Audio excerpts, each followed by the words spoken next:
Dinda Hau, istri Ray Mbayang melahirkan anak pertamanya. Bayi berjenis kelamin laki-laki itu diberi nama Arsya Khalif Muhammad Mbayang.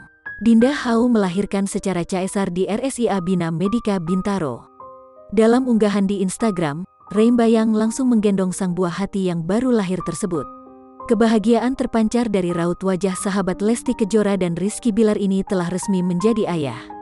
Menyertakan postingan tersebut, Ray mengucapkan syukur dan mengumumkan nama anak pertamanya. Alhamdulillah, telah lahir putra pertama kami Arsya Khalif Muhammad Mbayang. Berat badan 3045 gram, panjang badan 48,5 cm, jam, pukul 13.28 waktu Indonesia Barat. Alhamdulillah sehat, tulis Ray Mbayang. Ray memanggil nama sang anak dengan panggilan Arsyaka. Ia kemudian meminta doa pada semua agar sang putra tumbuh menjadi anak yang diharapkan.